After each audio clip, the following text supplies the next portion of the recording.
ഹൈറ്റിന്റെ കാര്യം ഓക്കെ വന്നു, ഡിവോഴ്സിന്റെ കാര്യം ഓക്കെ വന്നു. അപ്പൊ അവിടെ എന്തെങ്കിലും പറയണോ? അതിപ്പോ കൊച്ചിന്റെ കേസ് സ്വന്തം ചോരയല്ല, ഇത് നിന്റെ അല്ലല്ലോ, ഇത് വേറെ ആളുടെ അല്ലേ, അങ്ങനെ കുറെ കമന്റ്സ് വരും.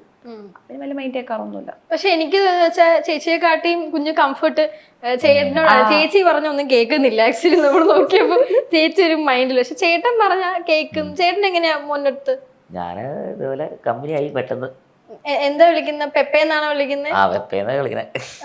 നോക്കൂ ഒന്ന്. ഇനി ഫോൺ മാറ്റി ആന്റിയുടെ അടുത്ത് നോക്ക്. ചോദിക്കട്ടെ. ആന്റി ആന്റി ഒരു ഇങ്ങോട്ട് നോക്കിക്കേ. ഇപ്പോ ഏറ്റവും കൂടുതൽ ഞാൻ പറഞ്ഞല്ലോ നെഗറ്റീവ് കമന്റ്സ് വരുന്ന ആദ്യം നിങ്ങളുടെ ഹൈറ്റിന്റെ ആയിരുന്നു, അതെല്ലാരും സോൾവ് ആയി. പിന്നെ ഡിവോഴ്സിന്റെ ആയിരുന്നു. പക്ഷെ ചേച്ചി ഒരു വീഡിയോ ഇട്ടുണ്ടായിരുന്നു, പുള്ളി രണ്ടാമത്തെ വിവാഹവും ഡിവോഴ്സ് ആയിരുന്നു. അതിപ്പോ ആക്ച്വലി ഇപ്പൊ എന്തായി? അവര് ഡിവോഴ്സ് ആയി. അവര് പിന്നെ ഡിവോഴ്സ് ആയി. പുള്ളി പിന്നെ മൂന്നാമത് കെട്ടുമായിരിക്കും, അതെനിക്കറിയത്തില്ല.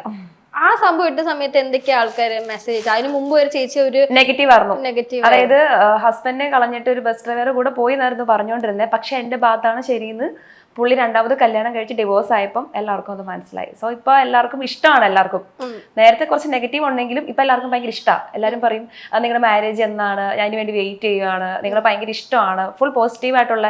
അതിൽ എന്നാലും ഒരു 10 കമന്റ്സിൽ 2 കമന്റ്സ് മാത്രം നെഗറ്റീവായിട്ട് കൊച്ചിനെ വെച്ചിട്ട് പറയും. കൊച്ചു സ്വന്തം അല്ലല്ലോ, ചോരയല്ലല്ലോ എന്നൊക്കെ പറഞ്ഞു വരും. അത്രേ ഉള്ളൂ. പക്ഷെ കൂടുതലും ഇപ്പൊ സ്വന്തം ചോര കൊല്ലുന്ന മനുഷ്യരും ഈ റീസെന്റ് ആയിട്ട് അങ്ങനെ ഒരു പ്രശ്നം ഉണ്ടായിരുന്നു. ആക്ച്വലി ചേട്ടൻ ഈ നെഗറ്റീവ് കമന്റ്സ് വരുമ്പോൾ ചേട്ടൻ എങ്ങനെയാ ഹാൻഡിൽ ചെയ്യുന്നത്? ചേട്ടന്റെ കൊച്ചിലല്ലോ വേറെ ട്രോഫി ഒരു കമന്റിന് പോലും റിപ്ലൈ കൊടുക്കത്തില്ല.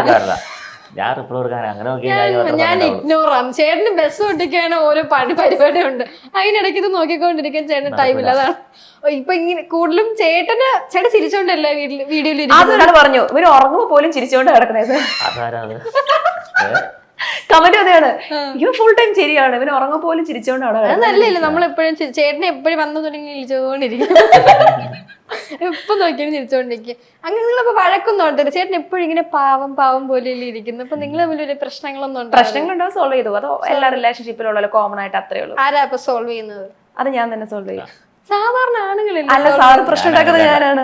അല്ല, പ്രശ്നം പെണ്ണുങ്ങൾ ഉണ്ടാക്കിയാലും ആണുങ്ങളാണല്ലോ സോൾവ് ചെയ്യുന്നത്. അങ്ങനെയൊന്നുമില്ല. ചേട്ടൻ അപ്പോഴും ചിരിച്ചോണ്ടിരിക്കൂ? അങ്ങനെയൊന്നുമില്ല. ഇപ്പൊ എന്തെങ്കിലും ചീത്തയൊക്കെ പറഞ്ഞു എപ്പോഴും തന്നെ പറയും ഇനി മേലെ എന്നെ ഫോണിലേക്ക് വിളിക്കരുത്. അപ്പൊ ഞാനും പറയും ശരി ഓക്കെ നിർത്തുവാന്നൊക്കെ പറയും. കുറച്ച് കഴിയുമ്പോഴത്തേക്ക് എന്തെങ്കിലും കേസിന് ഞാൻ വിളിക്കും, പിന്നെ ഞങ്ങളത് മറക്കും. അത് ഞങ്ങൾ പുള്ളിയുടെ ഒരു പോസിറ്റീവാണ്, എന്റെ ഒരു പോസിറ്റീവാണ്. അത് വെച്ചോണ്ട് മനസ്സിലിരിക്കാറൊന്നുമില്ല.